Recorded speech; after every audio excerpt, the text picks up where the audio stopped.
Dawlish train station is still closed, but Devon and Cornwall is still open for business. There are still signs of the adverse weather. The car park's been turned into a makeshift building site as Network Rail gets to work on the major repairs due to take at least 6 weeks.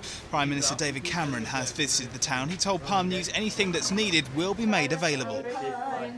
We've got everything that our country can bring together to help with these floods: money, resources, pumping, the military, the emergency services.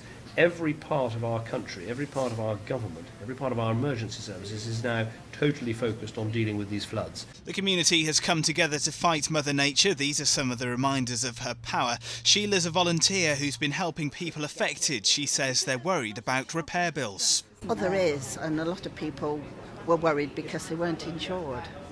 And that was a great worry, would their house still be there? Scores of workers are salvaging what they can along the line that Brunel installed almost 140 years ago.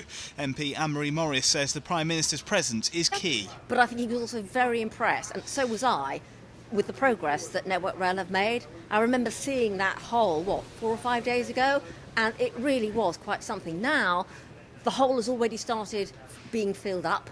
There are some very large freight containers full of rubble. That has made it look like it is a controlled, contained site. Work is going on now. Network Rail is still confident that 6-week window of work will be enough to reconnect the main artery that joins Devon and Cornwall to the rest of the country.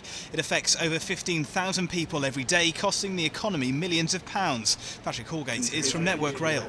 I think he saw for himself the scale of the challenge in front of us. I think TV pictures are one thing, but actually when you see it in person, you can actually appreciate the size of the challenge ahead. And I think in that sense, he really did get a full appreciation of the devastation caused and actually how quickly we're working to restore services. So, bit by bit, and with respite from the storms, Dawlish is slowly getting back to normal, hopefully in time for the tourist season. Sam Cook for Palm News.